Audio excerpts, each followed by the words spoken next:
पाकिस्तान के बम से आखिर डरा कौन? हमने आपको 3 बयान दिखाए थे। मैं एक बार फिर आपको वो बयान दिखाना चाहता हूं जिसमें डॉक्टर फारूक अब्दुल्ला ने कुछ कहा है, क्या कुछ कहा है उमर अब्दुल्ला ने, और क्या कुछ कह रहा है मणिशंकर अय्यर का। ये 3 बयान सुनिए, उसके बाद हम रुख करेंगे अपने मेहमानों का। वो भी चूड़ियां पहने हुए नहीं है, याद रखिएगा। उनके पास भी एटम बम है, याद रखिएगा। और अफसोस यह है कि वो एटम बम हमारे ऊपर ही गिरेगा। बीजेपी वाले भी शायद जानते हैं कि जंग के जरिए वो कुछ हासिल नहीं कर पाएंगे। पाकिस्तान हमारा पड़ोसी था, है और रहेगा। अब बातचीत के लिए जो है एक माहौल बनाना होगा। और ये मैंने कभी ये नहीं कहा कि बातचीत का माहौल बनाना जो है वो सिर्फ एक मुल्क की जिम्मेदारी है। बातचीत के माहौल को बनाने के लिए पाकिस्तान भी जिम्मेदार है, ये मुल्क भी जिम्मेदार है। और पाकिस्तान को इस मुल्क की जो खर्चात हैं या जो हमारे इश्यूज हैं, चाहे वो टेररिज्म को लेके हों या और चीज़ों को लेके हों, पाकिस्तान को उन चीज़ों को नज़रअंदाज जो है नहीं करना होगा। ये कि वो भी एक सॉवरेन मुल्क है और कि उनकी भी इज्जत है, और उस इज्जत को कायम रखते हुए आप उनसे जितनी कड़ी बात करना चाहते हो करो, लेकिन बात तो करो। बंदूक को लेकर आप घूम रहे हो और उससे क्या हाल मिला? कुछ नहीं, तनाव बढ़ते जाता है। और कोई भी पागल वहां आ जाए तो क्या होगा देश का? उनके एटम बॉम्ब है। हाँ, ये भी है। हाँ, हमारे पास है, लेकिन किसी पागल ने हमारे बम को लाहौर स्टेशन में फूटा तो 8 सेकंड के 8 पल के अंदर उसकी जो रेडियो एक्टिविटी है वो अमृतसर पहुंचेगी। ये भी इतना पास तो ऐसे बम वगैरह रखकर आप उसको इस्तेमाल करने का रोको। लेकिन यदि आपने उनसे बात की, उनको इज्जत अफजाया, तो तभी जाकर वो अपने बम के बारे में नहीं सोचेंगे। तो सुना आपने, बम से डर किसे लगता है, सवाल ये है। और इस खास सवाल के साथ हमारे साथ जो 3 खास मेहमान जुड़ गए, हम एक बार फिर से उनका तारुफ करा देते हैं। हमारे साथ है रतन लाल गुप्ता, जो जम्मू प्रोविंशियल प्रेसिडेंट है नेशनल कॉन्फ्रेंस के। हमारे साथ है doctor Abhijeet Jasrotia, spokesperson BJP, और नम्रता शर्मा, सीनियर कांग्रेस लीडर। नम्रता जी, सबसे पहले मैं आपके पास ये सवाल लेकर आना चाहता हूं कि आखिर इतना डर किस बात का? मणिशंकर अय्यर खुद डर रहे हैं या देशवासियों को डरा रहे हैं? जी का बयान है वो उनका व्यक्तिगत बयान भी हो सकता है, क्योंकि इस वक्त वो ना के पार्टी के प्रवक्ता हैं और ना ही पार्टी के उस तरह से किसी उस ओहदे पे हैं कि वो इस तरह का कोई अपना बयान दें तो उसको उस तरह से लिया जाए। सबसे पहली बात है कि आज जो 56 इंच आप कंडेम करती है इस बयान को? बात किया करते थे। देखिए, मेरी 1 मिनट आप बात सुन लीजिए, उसके बाद आप जो कहेंगे मैं सुनूंगी। आज जो 56 इंच के सीने की बात किया करते थे, लाल आंख सीने की बात किया करते थे, 1.5 करोड़ के चश्मा पहन के, उनको नजर नहीं आता कि चाइना अंदर गुस्सा आया है। जब उन्हीं के असम के संसद के अंदर कहते हैं कि चाइना अंदर घुसा आया, वो कहते हैं कोई अंदर आया नहीं। जब बात करने की बात आती है चाइना के ऊपर, लद्दाख में लोग आज आंदोलित है और वो कह रहे हैं कि चाइना ने अंदर आके हमारी जगह चरवाहा वहां गाय और बकरी को चरवाहा नहीं जा सकता है, तो आप वहां सुनने को तैयार नहीं है। और आप जो आज बात पूछना चाहते हैं, आप कहना चाहते हैं कि पाकिस्तान गया कौन? क्या पिछले कुछ सालों से हमारा कोई प्रधानमंत्री गया था कभी पाकिस्तान? यही बिरयानी खाने गए थे।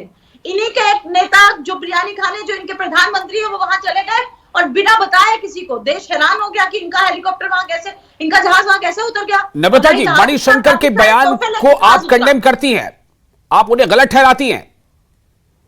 क्या बोलते हैं? मणिशंकर के बयान को आप गलत मानती हैं? जी, ना मैं गलत ठहराती हैं, ना मैं सही ठहराती हूँ। मैं कहती हूँ कि वो इस सौदे पे नहीं है कि वो इस तरह का बयान दे और उनके बयान को उतना लिया जाए। लेकिन मैं एक बात मानती हूँ कि ये जो मोदी जी की नीति क्या है उसको पहले वो स्पष्ट करें कि वो। ठीक है, मैं एक बार और आपसे पूछता हूं, मणिशंकर कौन है भूल जाइए, देश के नागरिक तो मानती है ना। अगर देश का एक नागरिक जो एक बड़ा नेता रहा है, वो आप भूल जाइए किस पार्टी से, आप खुद कह रहे हैं कि प्रवक्ता है या नहीं है, लेकिन उनका बयान सही है या गलत है? वो खराब करने का जो काम है वो मोदी जी और इनकी सरकार ने किया है। आज एक बार भी उनके किसी भाषण में जो हमारे यहाँ फौजी शहीद हो रहे हैं उस पे उन्होंने एक बारी भी कंडोलेंसेस नहीं दिखाई। हमारे यहाँ 200 से ज्यादा फौजी शहीद हो गया पिछले 4 सालों के अंदर जी। और वो अलग अलग, और हमारे अंदर जो हमारा अपना जो बाउंड्रीज के अंदर शहीद हो रहे हैं, हम बॉर्डर पे लड़ते जंग के दौरान शहीद होते तो बात अलग थी। आज बॉर्डर के अंदर शहादत हो रही है, कौन जिम्मेवार है? क्या उस पर भी बात करेंगे, उस पर भी प्रोग्राम किया, लेकिन अभी मौजूदा सवाल इस बात को लेकर है कि हम डर रहे हैं, किसको डरा रहे हैं? सवाल ये है। कोई ना डर रहा है अबू हुरैरा जी, आप डरे हुए हैं, हम नहीं डरे हुए। हम किसी को ना डरा रहे हैं ना डरे हुए। हम पूछना चाहते हैं कि नीति स्पष्ट करें मोदी जी, बताएं हमें। ठीक है, कि वो डॉक्टर अभिजीत जसरोटिया हमारे साथ मौजूद है, प्रवक्ता बीजेपी। अभिजीत जी, मेरा सवाल ये है, मणिशंकर अय्यर जो है, मेरा सवाल मैं पूछा, सवाल ये पूछा था कि वो क्यों डर रहे हैं, किसको डरा रहे हैं? नम्रता जी, मैं आपके पास फिर आता हूं, विशाल बोल रहा हूं। जी जी अभिजीत जी, आपका रिएक्शन।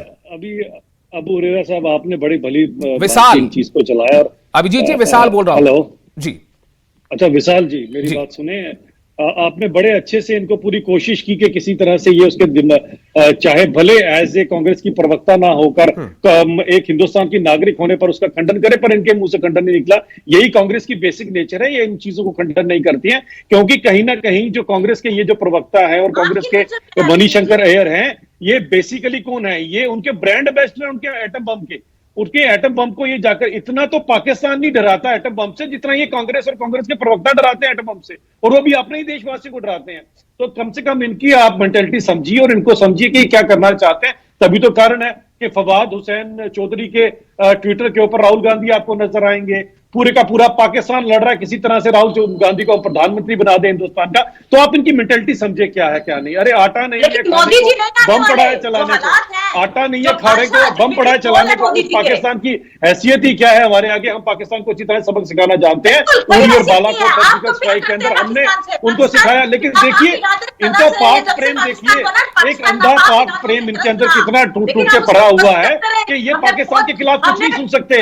अरे जनाब, ये सोचिए कि पाकिस्तान के लिए कितना प्रेम है इनको। तो मैं समझ सकता हूँ उनकी दिक्कत क्या है, क्योंकि आज जाके एक ही मुल्क है और जहां पर ये लोग अपना सारे का सारा षड्यंत्र, और ये पूरे का पूरा इंडियलाइज इससे करते थे। आप सुबह देखिए नेशनल कॉन्फ्रेंस के जावेद राना है, उन्होंने कह दिया कि हमें अपने देश में डर लगता है। देखिए आप इन्हें चुप कराएंगे तो कोई सभ्यता बनेगी डिबेट की। ये बोली जा रही है रजूर, आप इनको चुप करवाएंगे तो पता लगेगा ना। इन्होंने बस इन्हें चुप कराएंगे तो बात बनेगी। ऐसे क्या बात है? कुछ लोग तो आपके दर्शक तो समझ नहीं पा रहे क्या कर रही है। नम्रता जी, पहले मैंने आपको मौका दिया था, फिर आपको मौका दूंगा। जसरोटिया जी कुछ कह रहे हैं, सुन लेते हैं, फिर आपको जो कहना होगा कहिएगा। जी जसरोटिया जी। देखिए मैं चाहूंगा सभ्यता डेकोरम बना रहे डिबेट का। तो पाकिस्तान के उपलक्ष्य में मैंने एक बात कही थी कि आटा नहीं है खाने को, बम रखा है चलाने को। ये पाकिस्तान के बम से डरता होगा वो जिनको पाकिस्तान का डर सताता होगा। मैं समझ सकता हूं कि क्यों फवाद हुसैन चौधरी ने अपने व्हाट्सएप के ऊपर क्यों राहुल गांधी के ट्वीट किए। उनका एक प्रेम है पाकिस्तान के लिए। और आप पूरे देखें फिर बीच में बोलना शुरू हो गई। देखिए इनकी दिक्कत समझिए, इनको सभ्यता सिखाइए थोड़ी सी प्लीज। देखिए फिर बीच में बोलना शुरू हो गई। मैं तो नहीं बोल रहा था ना, मैंने पूरी बात सुनी इनकी। अच्छा सभ्यता बोलिए तो मैं क्या कर सकता हूँ। एक काम करते अभिजीत जी और नम्रता जी, थोड़ा समय दीजिए मुझे। रतन लाल जी भी जुड़ चुके हैं, मैं उनका भी जरा फर्स्ट टेक ले लूं पहले। रतन लाल जी जम्मू प्रोविंशियल प्रेसिडेंट है जम्मू कश्मीर नेशनल कॉन्फ्रेंस के। अच्छा, उनसे अभी संपर्क नहीं हो पाया हमारा, चलिए ठीक है। तो अभिजीत जी को अपनी बात पूरी कर दीजिए। नम्रता जी मैं आपके पास फिर से आऊंगा, आप स्क्रीन पर हैं, हमारे साथ बनी हुई हैं, दर्शक आपको सुन भी रहे हैं, देख भी रहे हैं। जी जसरोटिया जी अपनी बात पूरी करें। देखिए एक समझिए आप इनकी दिक्कत क्या है। इनकी परेशानी ये है कि अब हिंदुस्तान के लोगों ने तो उनको मना कर दिया कि हम आपका कोई भी सपोर्ट करने वाले नहीं है। अब आ जाके ये पाकिस्तान पहुंच गए हैं। मुझे ये लग रहा है कि अगली बारी जो है रायबरेली छोड़ के राहुल गांधी रावलपिंडी से चुनाव लड़ने वाले हैं, इसीलिए पाकिस्तान में अपनी बढ़ा रहे हैं। बात को उस तरह से ना फैलाइए। अब आप भी देखिए पार्टी के जिम्मेदार प्रवक्ता है, वो जो चीजें मुमकिन नहीं है उसकी बात न कीजिए, पॉइंट पे रहे हम लोग। सवाल यहां पर यह है कि ये नेता जो भी है, मणिशंकर अय्यर हो चाहे वो कोई भी नेता हो, वो खुद डरे हुए हैं, अपने दिल का डर दिखा रहे हैं, वो दूसरों को डरा रहे हैं, भारत के देशवासियों को डरा रहे हैं। सवाल ये है दरअसल। चलिए नम्रता जी के पास मैं जाता हूं। जी बिल्कुल, एक मिनट नम्रता जी बोलिए। क्योंकि आप एक प्रश्न इनसे पूछिए कि बिरयानी खाने मोदी जी क्यों गए थे? क्या न्योता आया था इनको जन्मदिन का? इतिहास तो अच्छी तरह से पता होगा। ये वही मनीषंकर अय्यर हैं जो पाकिस्तान के आगे हमें इनसे बचाइए, वही मनीषंकर अय्यर है। इनकी पार्टी ने उनको निकाला क्यों नहीं अभी तक? अगर इनकी, क्योंकि इनकी भी यही बात है, इनकी भाषा वही है, वहां पर सिर्फ मुखौटा मनीषंकर अय्यर का है।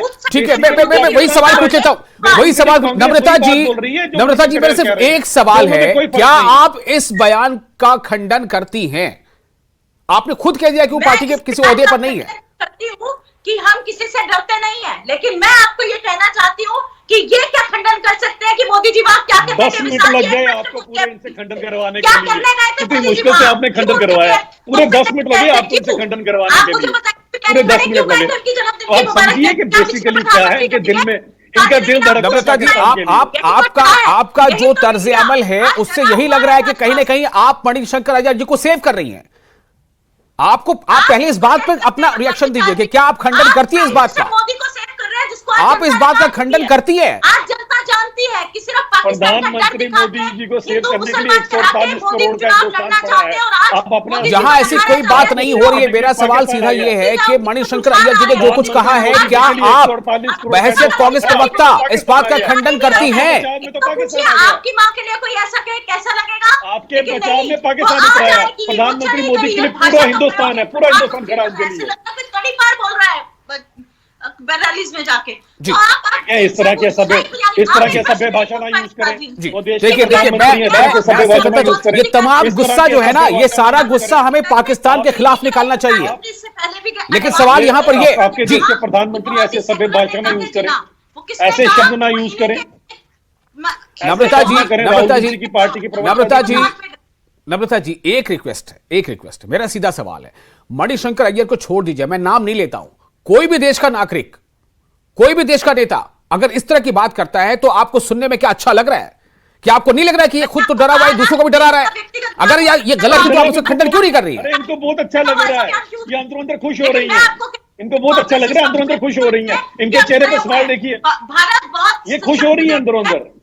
ये तो मणिशंकर अय्यर नहीं, ये कांग्रेस के बयान है, ये कांग्रेस के बयान है। इनकी खुशी देखिए कितनी है, कितनी खुशी है इनको, देखिए। पूछना चाहती हूँ कि ये बिरयानी खाने क्यों गए थे? अगली बार कांग्रेस तैयार पाकिस्तान में चुनाव लड़ने के लिए, मैंने जवाब दे दिया। अगली बार कांग्रेस तैयार पाकिस्तान में चुनाव लड़ने के लिए, क्यों नहीं लेते? चाइना अगले बार पाकिस्तान तैयार, चाइना अगली बार कांग्रेस तैयार है पाकिस्तान चुनाव लड़ने के लिए। आज देश देख रहा है और अब आने वाला समय, विशाल जी आज देखिए 4 जून को आपको दिखाएगा देश, 4 जून को देश आपको पाकिस्तान का प्रेम दिखाएगा, 4 जून को पाकिस्तान आपको पाक प्रेम दिखाएगा, 4 जून को भारत का वोटर आपको पाक प्रेम की सब जरूर आपसे हिसाब किताब लेगा, याद रखिएगा। ठीक We है, cannot change our boundaries, we cannot change our neighbors. लेकिन- वरना पाक इरादों से ग्रस्त था, ग्रस्त है, लेकिन अभिजीत जी, मेरा एक सवाल यहां पर यह है, फारूक अब्दुल्ला और उमर अब्दुल्ला, ये दोनों भी इस बात की बार बार वकालत कर रहे हैं। उमर अब्दुल्ला ने यहां तक कह दिया कि 4 जून को जो सरकार बनेगी उसे चाहिए कि पाकिस्तान के साथ बातचीत करें। अटल बिहारी वाजपेयी जी भी ये बात कह चुके हैं, आप जानते हैं, मुझे लगता है कि जुर्माने की जरूरत नहीं है, लेकिन सवाल यह है कि उसकी एक सीमा है, एक लाइन है, कहां तक हम कहें और कहां तक ना कहें।